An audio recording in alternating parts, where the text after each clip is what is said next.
Thank you for watching this video. Please help us keep the show alive by liking and sharing this video and by subscribing to the show and making sure the notification button is switched on. For those of you who can help a little bit more, there's a Patreon link down below where you can contribute whatever you can. Every little does help, and all the money will go directly back into the show. You can also keep up with our latest content on Instagram at The No Show Pod, as you can see on the screen. As you know, The No Show is an initiative designed to make academic research accessible to everyone. So do contribute to the conversation, leave some questions, have a discussion, and I'll make sure I get back to everyone. So welcome to The No Show. I'm really pleased to have you, Toby. How are you feeling with these sort of unusual, crazy times? Yes, interesting times, as the Chinese curse says. I think it is incredibly interesting that we're getting this just waves of energy going through culture and society at the moment. I'm from Bristol, so the fact that Colston's statue ended up in the harbour, I think is that is a great symptom, I think, of what's going on. This has been bubbling under for a very long time. Professor David Olusoga did a great piece in the Guardian about Colston's legacy, and it's still very much evident in Bristol.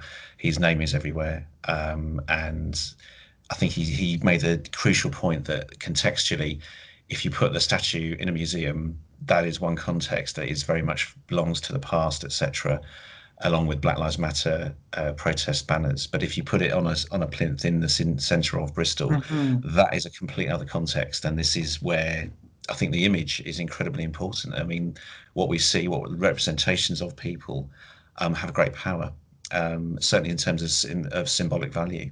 So this is kind of my area of interest in terms of symbols. And I think, there's a whole, people are now looking at across Bristol and across the UK and seeing the power of statues and symbols. And I want to ask you about that. There's sort of several dynamics when it comes to symbols, and especially when it comes to these sort of slave owning or slave owners whose statues are erected around the country. Obviously, there's the symbol that, here's this sort of once upon a time lord or powerful person, and they were a slave owner, and the statue is there.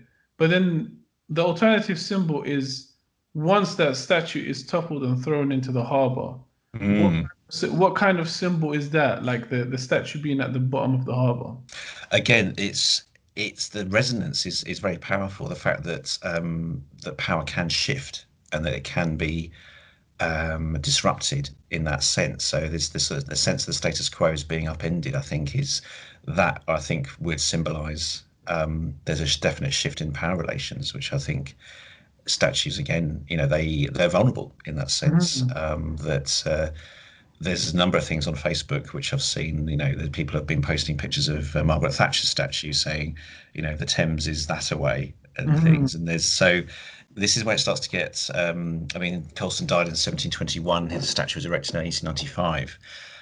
Winston Churchill statue was attacked as well, or say attacked, it was graffitied, pointing out that he, there was some very questionable race views on race that he promulgated and shared. I don't think he was a fan of Gandhi particularly. He wasn't in favour of Indian liberation. And there's. When it comes to Churchill, he was like, some of the research that I did, it was clear he was a rampant racist. He wasn't even, he didn't sort of sugarcoat anything. And I suppose in terms of Churchill, which is a really interesting one, he resembles to the British public. Aside from this race issue that they sort of sweep under the rug, he resembles the symbol of a triumph. And how does that bear into society today? There's so much noise, there's so many fragmentations when it comes to the left, or when it comes to social justice. How does that bear on how the British perceive Winston Churchill? How does it bear? I've got a lot of very mixed feelings about Churchill. I think in some ways during the Second World War, he certainly history has been kind to him in that sense that he was the right person for the right time to lead the country. That said, he was a complex character and he had some pretty questionable views that a lot of whom were not shared by people at the time. People say that he was a product of his time. Yes, he was. But at the same time, we have to engage with complexities around historical figures. These it's so with as you said, with the noise around, it's so tempting to get into just the sort of simplistic binary arguments about good and bad, but we have to get beyond that. I think as a culture we have to embrace all aspects of our history, some of which are shameful, some of which are to be celebrated. And it's tough. It's not easy. It's difficult. I think the first step towards that is to accept that it is difficult. There's going to be conflict. There's going to be contradictory feelings around historical figures. I think he was voted as one of the great Britons, the greatest Briton of all time. I think going back a few years. Depending on perspective, that would work for you. Depending on your perspective, it wouldn't work for you. So yeah, it's not easy. My own area of interest is around post-Jungian on-screen symbology, and just had the power of symbols. And Churchill, I think, used symbols himself in a very interesting way, with a sort of V for victory. And I think he posed with a Thompson machine gun as well. And he was this sort of pugnacious bulldog spirit. But at the same time, he also, I think he referred to the general strike in 1926. He referred to the strikers as the enemy.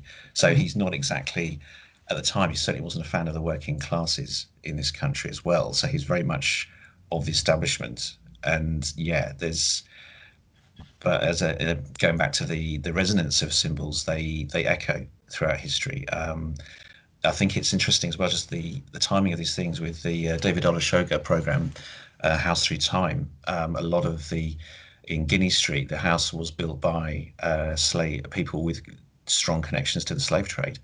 And the fact that he's going through this 4-part series is, I think, it's just, and this is all kicking off as well in Bristol and across the country and across the world.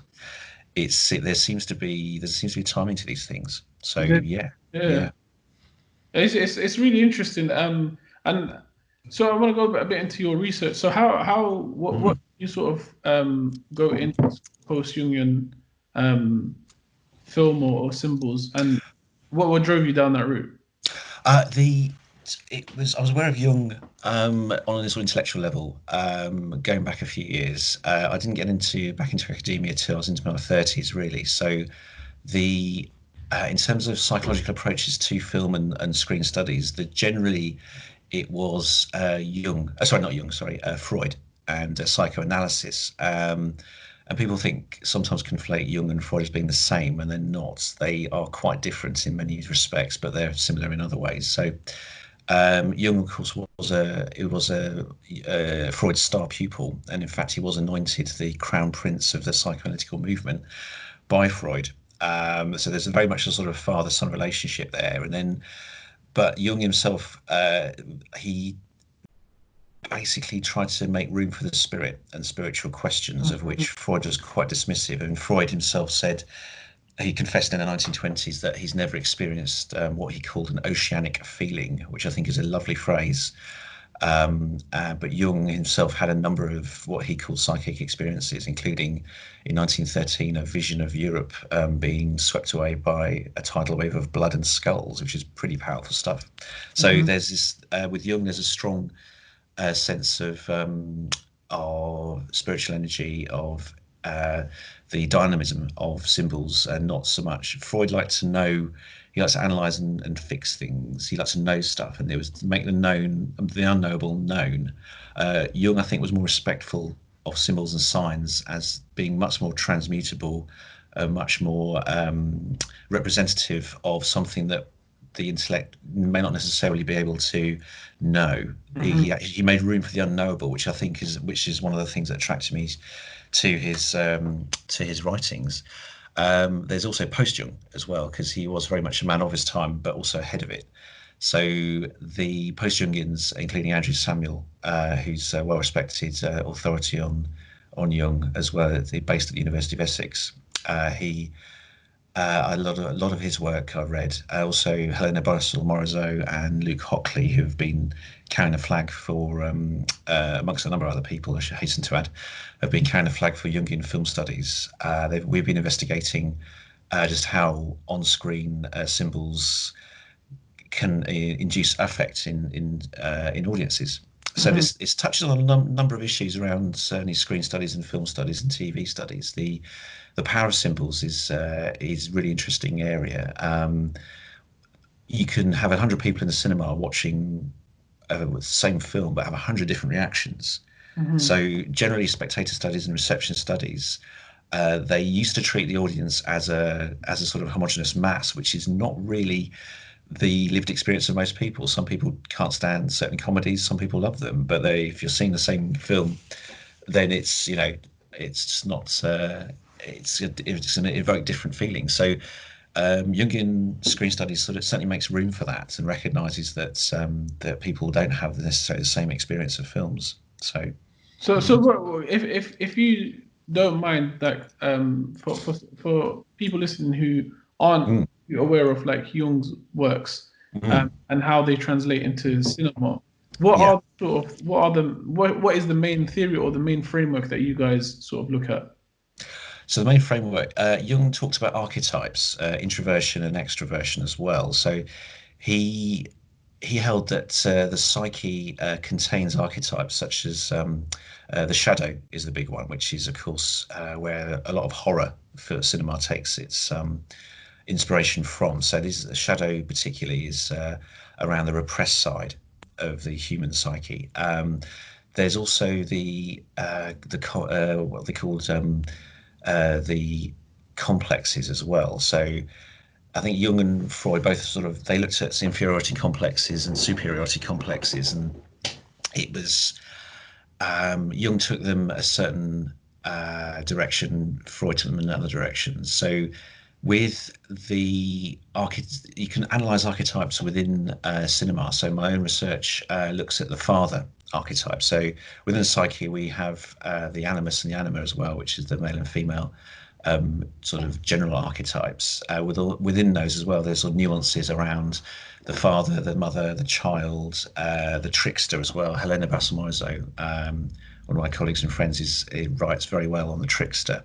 So this is sort of the Loki figure in Norse mythology, amongst other than the trickster is the disruptor of the norm. They often use humor and satire and disrupt things to shake up complacency in the status quo, and this is all necessarily part of necessary for a healthy culture, I think, in many ways.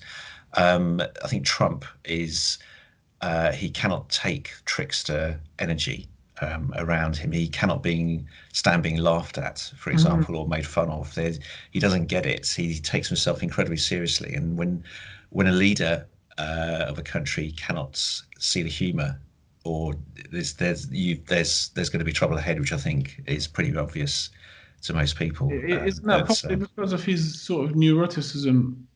Very much so. Yeah, yeah. There's Trump. I mean, there's calls in the psychoanalytic community to sort of pronounce to make analytical judgments on Trump without actually having him in an analysis, which it's interesting debate. I'm not an analyst myself, so I'd have to hold back on that, but I think his general narcissism is pretty much agreed upon, certainly with his outputs. So yeah, there's the psychic, the archetypes, they all live within us. They are active or passive depending on our state of consciousness as well. So if we're conscious of the different parts of us, and if we can integrate what Jung called individuation, and that's the journey that we're on as humans, is to individuate and accept and transcend our archetypes and complexes within us, and that's the journey that we're on as people and in a wider call as society. Jung's often accused of being an introvert. He had introverted nature, but he was also very individualistic. But he's also accused of being perhaps navel gazing, which, there's some truth in that. But at the same time, he also talked about what was termed the cultural complex, and so this is where societies, countries, communities have their own collective psyche. He talks about the collective psyche very much, and yeah, this is a sort of the human experience, like an enormous data bank of things. So there's a lot of debates in Jungian and post-Jungian circles about how that is, how true that is. So yeah, there's those debates I sometimes get involved in. Sorry to cut you off, Go but for it, yeah. does cinema and films in general, do they reflect the sort of collective culture? They do, and it's not just Hollywood's view of the collective culture. So this is where it gets there's a lot of nuance in the commercial and industrial complexes within the film industry and TV industry. But at the same time, they do have what can be called subaltern voices as well, making their way to the attention of society too. So independent cinema, which basically sort of came of age in the late 80s, early 90s, that was often a collection of subaltern voices, and this is where the mainstream Hollywood product wasn't really cutting it for a lot of sections of society. And I hate to use the word very broadly, but Western cinema, which is mainly North American, some of Europe as well. Hollywood was the mainstream producer. Obviously, within Hollywood, there are nuances, and there are also different studios. But the main thing was to make as much money as possible. So you got high concept films in the 80s. You moved on from the director's decade, but there's also these subaltern voices coming through. So someone like Spike Lee, who'd been working for years in the 80s, Do the Right Thing was probably one of the first films to bring him to attention to more mainstream audiences. A fantastic example of how how an auteur director can actually channel and mediate perhaps unwelcome messages around race as well. I mean, he is known for it. The Black Klansman, which I thought was a fantastic, phenomenally good film. And very, very relevant, I think, today. These, as well as being incredibly accomplished and well made, the subaltern voices will not be silenced. And I think we're seeing these voices coming up now. They are erupting and they're disrupting right now. So the news is now it's getting very interesting. Well, what is an auteur director? If you can sort of break down. Indeed, yeah. I mean, this is another area of my interest as well. So an auteur director is the authorship, and authorship. You can use them sort of pretty much as the same operative word, is who authors a film. And this has been raging, only in certain small circles in film studies. But the auteur theory started in late 1940s with Cahiers de Cinéma magazine in France, and they were exposed to a lot of American film products of classic Hollywood in the late 1940s. And what struck a lot of the writers there was how much the director could put his own stamp, and it was always the male director, usually white, male and American for the early days of auteur studies. So you had writers like Francois Truffaut, who became filmmakers, Jean-Luc Godard, Claude Chabrol. So these guys, and they're all guys, they ended up arguing very, very forcefully and with a lot of verve that auteur directors should be treated as artists. And you could argue quite effectively that this is when cinema and film studies came of age as an academic discipline. It wasn't really taken particularly seriously by academia. And there was a growing call in the 40s, 50s, and into the 60s that actually this is an art form. This is a now maturing art form. It's come of age, and it's worthy of study. So, as going on, became somewhat of a parlor game as well for film critics such as Andrew Sarris to sort of put these directors in what they call the pantheon, which sounds very Olympic. It's a sort of who's the best director.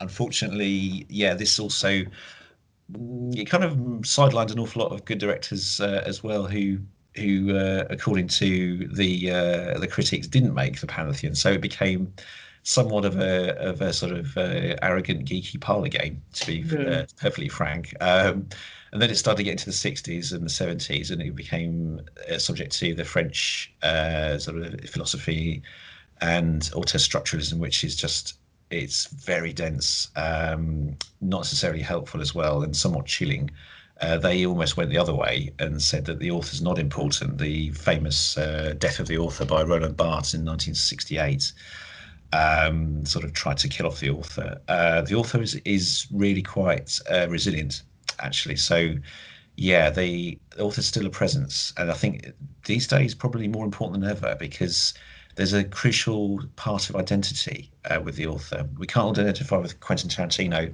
or Spike Lee necessarily as people, but the mediation of culture through individuals is, I think, very much down to authorship.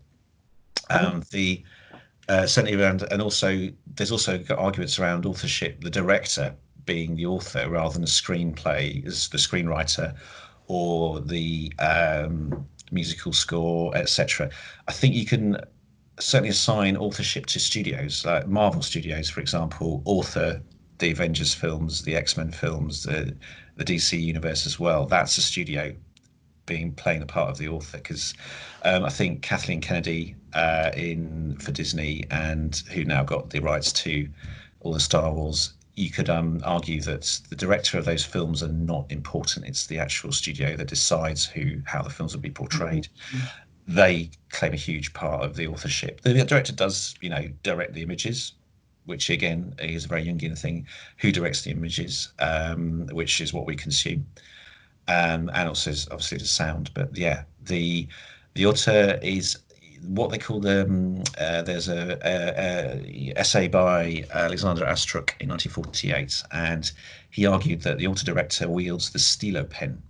So it's a particular, like an artist would use a brushwork. You can identify a Renoir or a Monet by the brushwork, or a Francis Bacon. Then you can also, there's certain tropes and themes and stylistic flourishes, perhaps would be a good phrase to use, that an author and a film director can use. So Tarantino always manages to put, I think, a shot from a boot of a car in virtually all of his films, possibly even The Hateful Eight. So I don't know where that would be. I haven't seen Hateful Eight. I've read the screenplay, but there we go. So yeah, the author director. There's if I could quote as well, Hussein. There's Janet Stager in 2003. I know this because it did inform some of my work. She argues that there's about 7 functions of the author. One of those is authorship as a technique of the self. So I think this is where it starts to get very interesting for me. If I could quote from her, the author is reconceptualized as a subject having an ability to act as a conscious analyzer of the functionality of citations in historical moments. So, breaking it down somewhat, I think the author mediates the cultural energies, for want of a better phrase, I think at the time. So something like Black Klansman with Spike Lee, he's still fighting those battles that he was fighting in the 80s and 90s with his work, and he's brought it forward and using real historical moments, and it was based on real events and real people. So by bringing that to cultural consciousness, or trying to perhaps wake up American culture to these injustices going on, this is where, could you make that film without Spike Lee? Possibly not. Possibly not. So this is where an author actually can mediate Subaltern Voices, as I mentioned previously.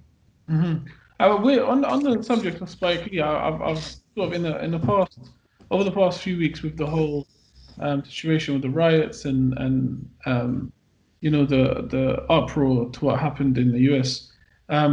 There's been a lot of people talking about Spike Lee's work, and in particular his earlier movies that depicted race.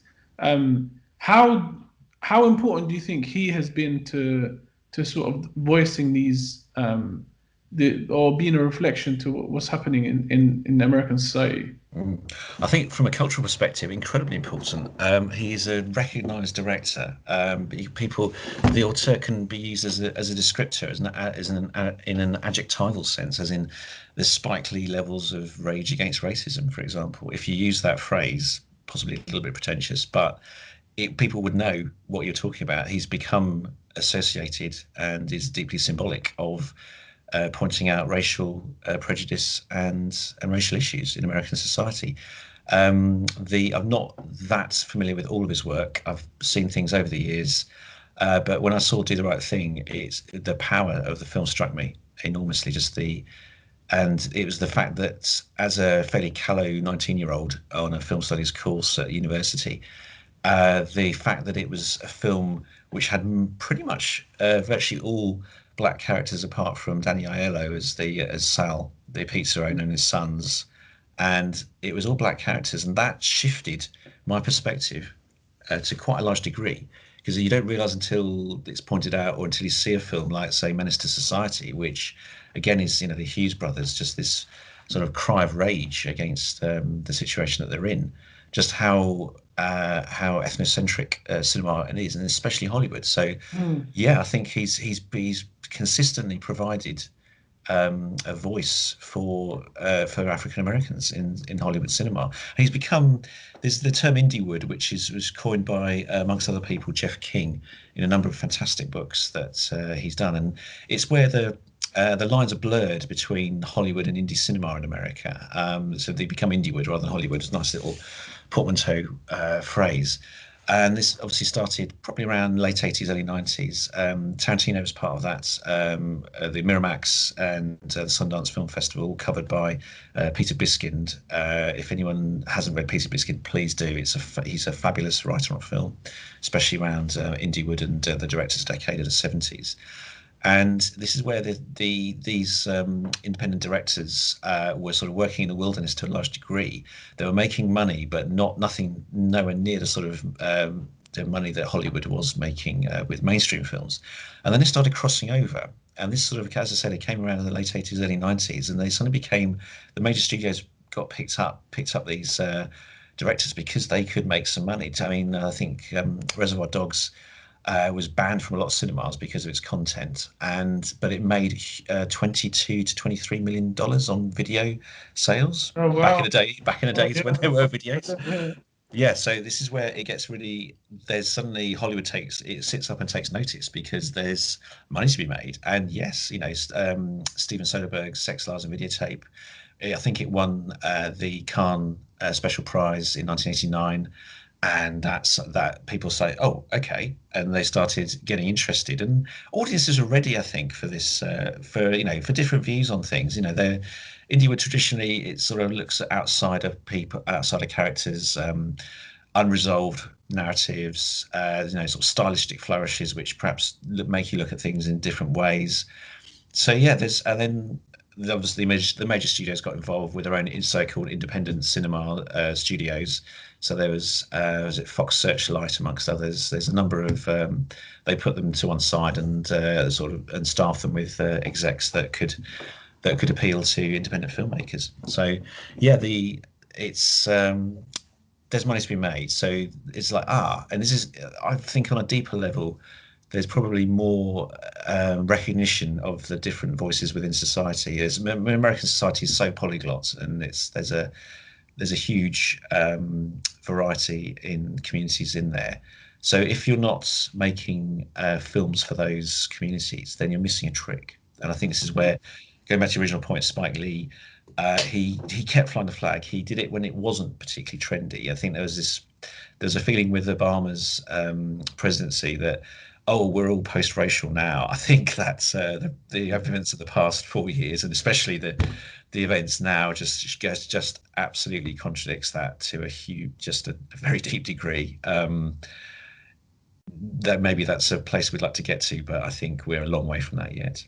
Yeah, absolutely. And these are all really pertinent points and things that people should sort of pay attention to. But I mean, it's really particularly fascinating for me is how things have morphed, because you speak about there's a lot of money to be made, and while there is in cinema, obviously you've had the likes of Netflix and Amazon come and sort of take a big chunk of what the studios previously had a monopoly on.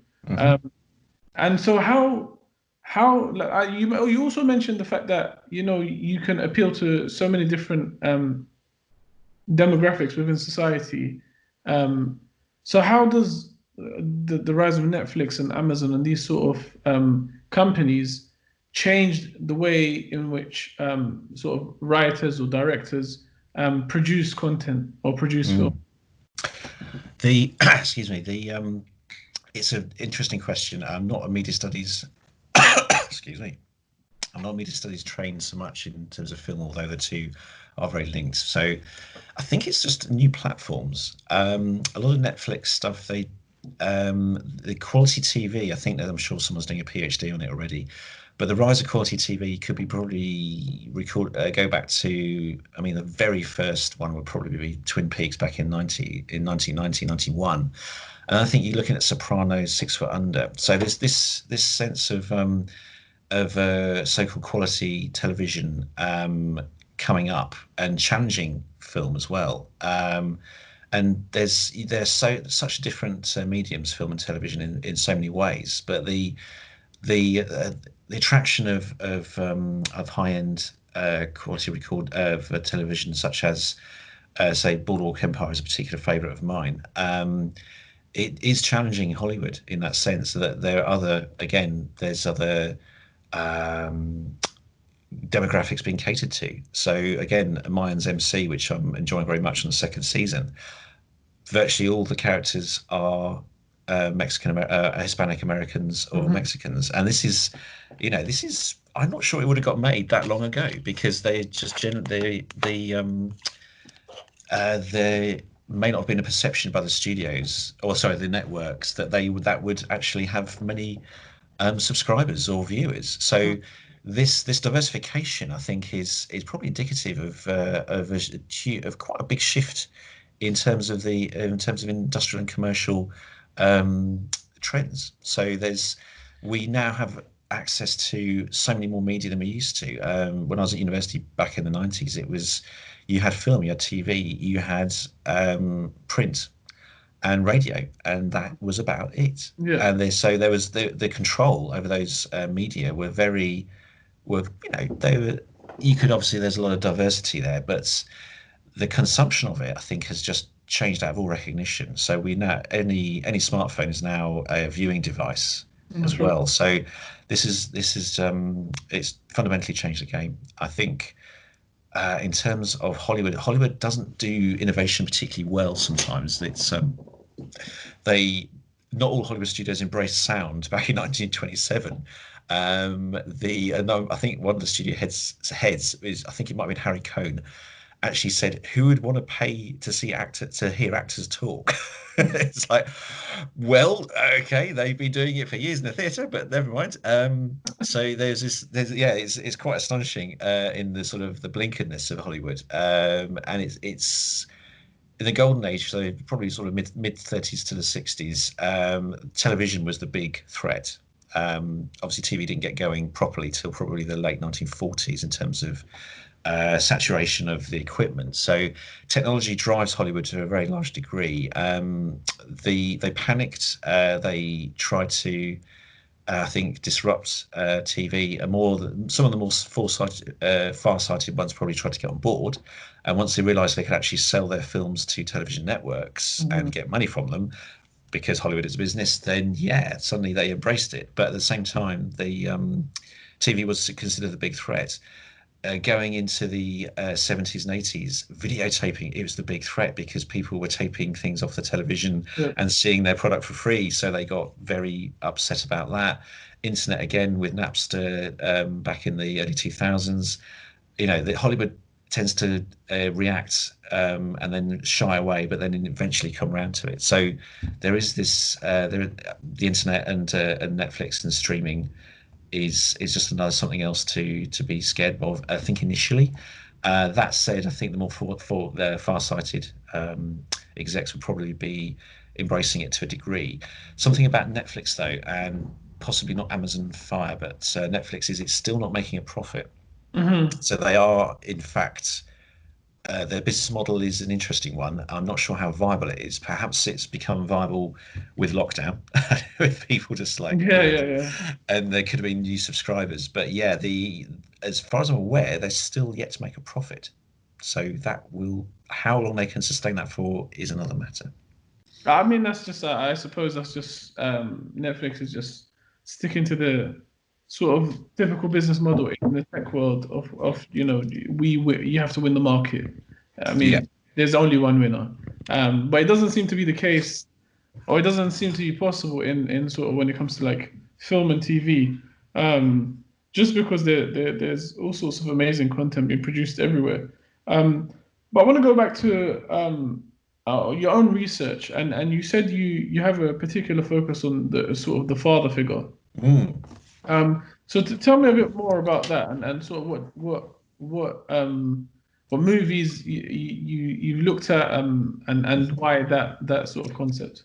Absolutely. So the father figure is quite a large part of my research. So the one of my favourite films, this is before we found out about his particular private life, was American Beauty. And that's a great film by over 20 years old now, which makes me feel ancient, by Sam Mendes, who became one of two directors who I looked at for my thesis. And it's the very first scene which really kind of sets it out, is that the Thora Birch playing Kevin Spacey's daughter, Angela Burnham, no, the other Burnham.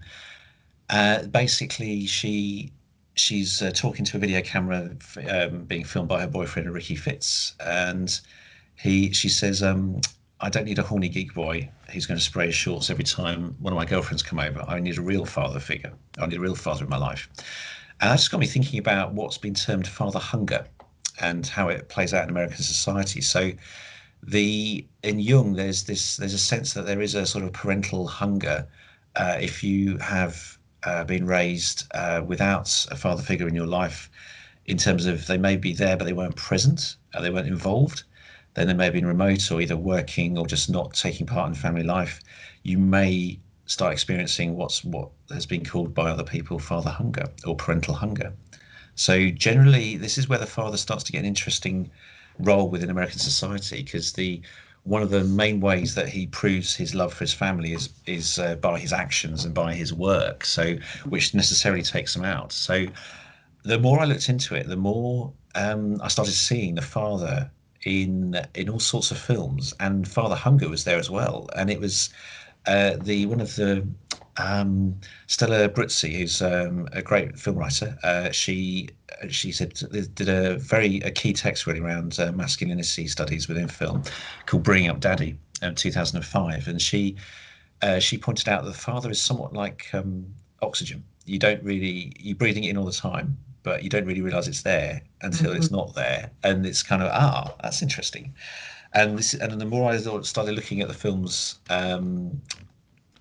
that around, especially from certain directors as well, that father hunger was actually quite a key part of their thematic concerns. So if you look at Sam Mendes, American Beauty, there's two fathers in that actually, Lester Burnham and Colonel Fitz, played by Chris Cooper, which is just a superb role that he played there.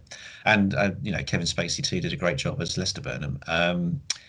And the father hunger is there, and he wants to become a father for his daughter. Ricky Fitz is probably self-medicating on marijuana because his father's not providing I'd say probably healthy parental fatherly input. And it's the father has to rediscover himself as a part of the family, how he relates to American society as well, and on a spiritual level too. There's this sense of satisfaction that Lester Burnham gains by actually wanting to become a father. So he's engaging in fulfilling his role. So providing emotional support, comfort, and being a husband to his wife. So there's a sense that the father in Hollywood they don't quite know what to do with them. And the more I investigated, they're looking at his other work, certainly Jarhead, which is perhaps one of his more underappreciated films. People say, well, there's possibly there's no father figures in that. It's like, nope, the Star Sergeant, played by Jamie Foxx, he is, for all intents and purposes, the soldier's father figure. There's sergeants and captains. There's a very masculine hierarchy, very patriarchal social situation in the army, especially US Army. and he does play the father figure in that very well. He may not realise he's doing it, but he does. There's also a fatherly betrayal too. So there's within that particular film, the Jake Gyllenhaal's character, Anthony Swaff, he is a sniper, and this is set in the first Gulf War, and he wants to take out Republican Guard officers. They've got him in his sights, and his spotter, played by Peter Sarsgaard, is they are about to take the shots, and a superior officer comes up, played by Dennis Haysbert, and stops them from actually doing their job as a soldier. And there's this, but they've been trained to do this, so there's this father figure actually frustrating them in doing their job, and it's sort of there's a sort of sense of them taking away their purpose, and this is what they've been building up for months and months, and it's taken away by their fathers. So there's a sense that father, certainly Sam Mendes' canon of work. So we're looking at Road to Perdition, which is 2002, Revolutionary Road, which is Leo DiCaprio struggling badly in the suburbs of 1950s Connecticut to be a husband and father, but at the same time feeling this terrible spiritual emptiness within the film, which is very well portrayed by Leonardo DiCaprio, and great support from Kate Winslet as well. But he's also betrayed by another father figure.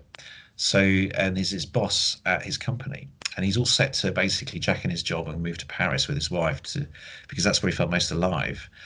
But his boss very slyly uses Leo's own father as a hook to get him back into working for the company again. And he actually says, your father will be proud of you. You'll be a Knox man. So the company takes Leo's soul and he hands it over as well. He doesn't resist. He's not strong enough in himself as a man, possibly because his father didn't initiate him as a man, for whatever initiation energy that he went through or didn't go through. And he's still being manipulated by elder, darker father figures. What's Jung calls the Senex. The Senex and the Puer Eternus is the sort of flying boy, but the Senex is also the older man, which I guess we get senile from.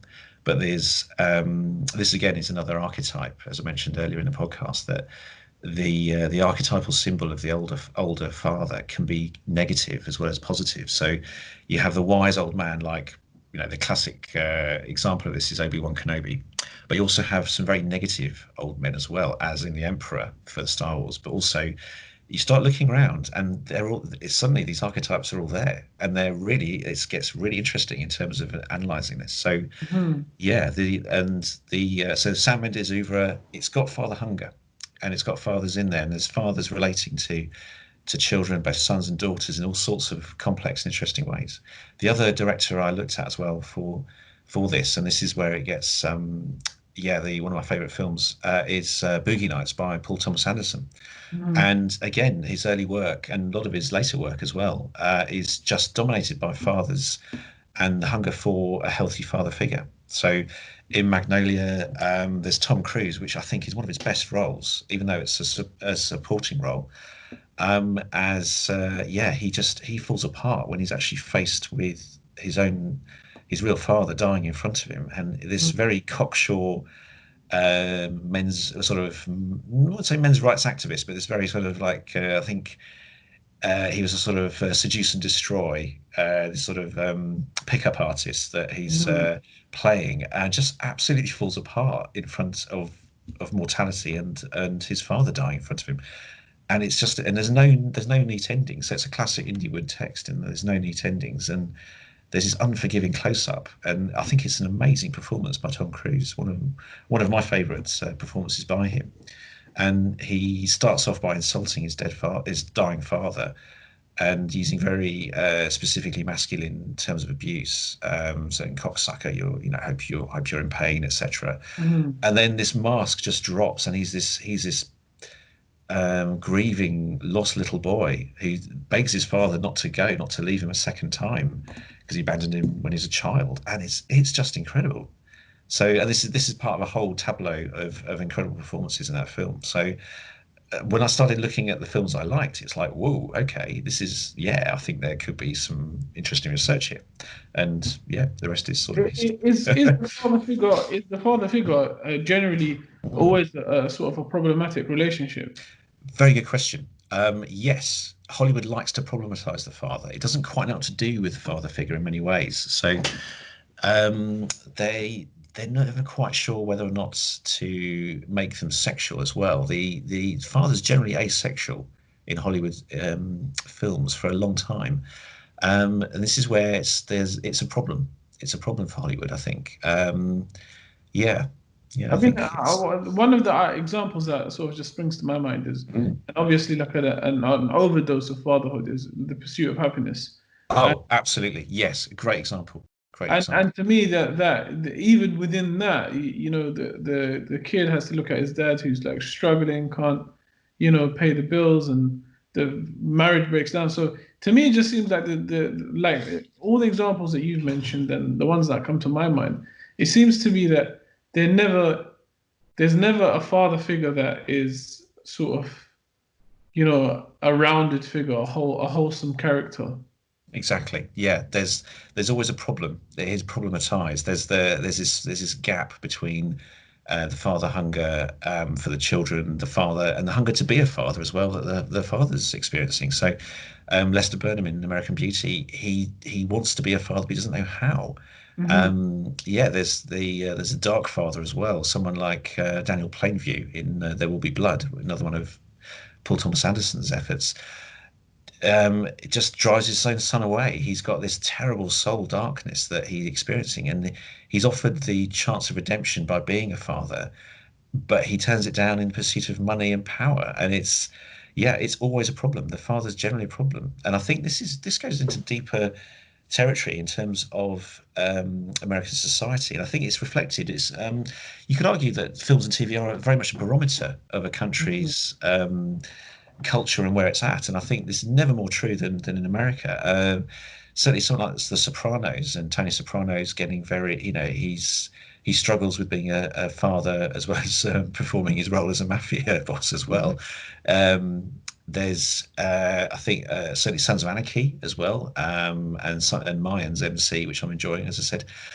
Father and son relationships just permeate that film, those particular cultural texts, and to an amazing degree. And most of the narrative drama is around, certainly with Sons of Anarchy, Jax Teller, Charlie Hunnam's character, who, he's getting instructions from his father via his diaries, and he's struggling with this sort of the realities of his surrogate family, which again is very masculine, very patriarchal society. This motorcycle gang. And yeah, I mean, this is where I think Kurt Sutter, who is the showrunner for both shows, mentioned that he was based on Hamlet, which again is the classic father hunger play. And so this is not a new thing. The father hunger goes back a long way. On a mythical level, which again Jung and post-Jungian scholars have written some fantastic things on. Myth it seems to be a very old cultural and mythical trope.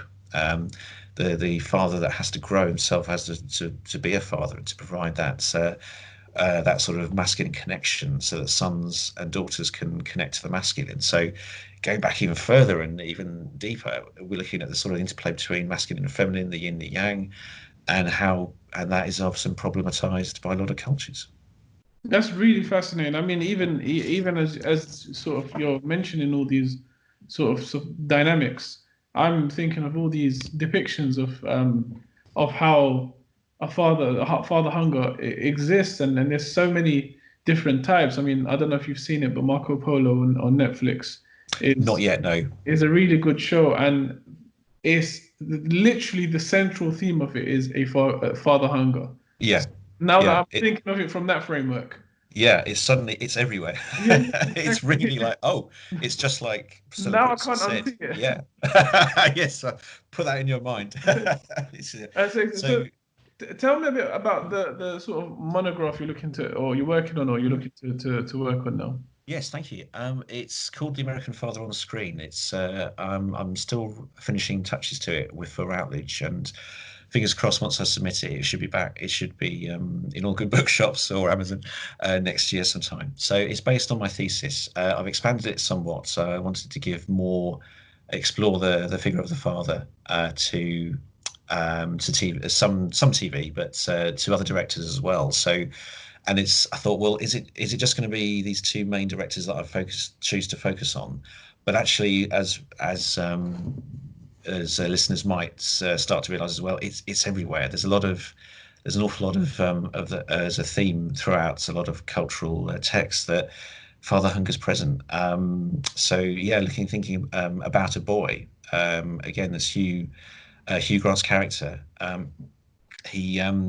He needs to sort of act as a father to sort of, he thinks, this is a way to meet women, and it is. But then he starts, and then there's Marcus, who's played by Nicholas Hoult. I think it's about 2002, and he's in search of a father himself, even though he has a biological father, but he's not very present. So this is where single parents are often seen possibly as a problem by Hollywood, or they have to sort of go into that nice narrative, neat ending, which is always questionable, I think. But so there's, and as you said, the pursuit of happiness. This is a really interesting film, I think, from a huge number of perspectives, based on, well, supposedly based on a real story, which it is. But I think obviously there's the Hollywood tendency to to, how should we say, sugarcoat or perhaps adjust to the facts if they don't fit what they need as a film. But yeah, I think it's Chris somebody or other that becomes a stockbroker, and there's and it's Will Smith's the main character. I think it's interesting that the mother is sort of basically depicted as being feckless and unambitious and just, fatalistic and things, and it's an incredibly Darwinian approach to the American dream. Part of my book is around the American dream and how the father plays a key role in that. So there's father hunger, but there's also the father's quite a necessary part of the American dream, which I think is under a lot of critique at the moment. And there's certainly racial politics don't really play much of a role on the surface within Pursuit of Happiness, but I think it's not really addressed, I think, so much that Chris is African American and that he doesn't let that get in the way. And it's like it's not really part of the problem. Yeah, it's that's like, right, I think it could be. So this is where Hollywood has sanitized what is supposedly the classic uplifting story where in America you can reinvent yourself, and it's the only thing stopping you is you, and it's just there's this, as I said, almost Darwinian obsessive concern with self-improvement and money being the way to do that. And it's it's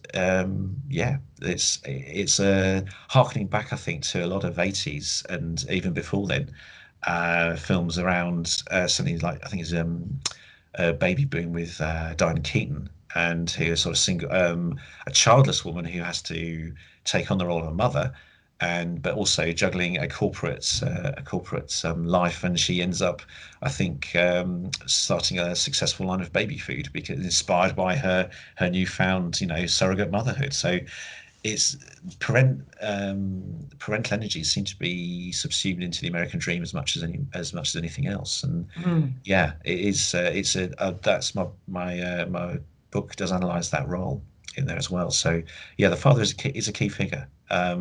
There's been a lot of scholarship around it as well. I've benefited from a lot of other people, including obviously Stella Abruzzi and amongst others. And it's there's a growing recognition, I think, of the father and how masculinity studies within film studies, how important that is. You just briefly, you've done a chapter on Jung, or basically your research, I suppose, or the focus of your research. So, where can you tell us a bit about that chapter? Sure. Yeah, it's called "Hungry Starving Fathers and Hungry Sons," and it's in the International Routledge Book of Jungian Film Studies. Quite a long title. That was published in 2018. So I was very privileged to be offered the chance to submit a chapter by Luke Hockley, who's a professor at Bedford University, and he's I look at American Beauty and how and sort of weave in Sam Mendes as an auteur director, and how he actually mediates notions of fatherhood and masculinity within American Beauty. So yes, it's just sort of setting out some of my ideas, some of the things I found during my research, and putting it into a 7,000 word chapter. So yeah, that's published as to 2018 and is available from all good bookshops and Amazon. Excellent, excellent. And where can people find you online? I have a website called drtobyreynolds.wordpress.com. I am approachable. I don't always answer emails straight away, but if anybody is interested in anything I have to say, or any projects or anything else, then do get in touch, and I'll do my best to get in touch back. And I will link to your sort of website and profile on the show, so anyone can reach you. Sure. Well, this has been fantastic. I've really enjoyed this. No problem at all, Sadis. I really appreciate you giving me the opportunity as well. No, it's my pleasure. Just a last word of advice for sort of somebody coming up, looking to get into academia, in particular studies. What kind of advice would you give them? Right now, I would probably counsel against it, because it's tough. It's we don't know what shape future learning is going to be. I think that certainly for the next academic year, 20 into 21, it's going to be mainly online. So if you are doing a Viva for your PhD, and you want to do some teaching, I'd probably advise to get technically minded and to start to do perhaps do video essays. I'm certainly trying to set myself the goal of learning how to do that via Camtasia, or amongst other programs. I'm sure lots of other programs are out there as well, not just that one. And yes, go into it with your eyes open.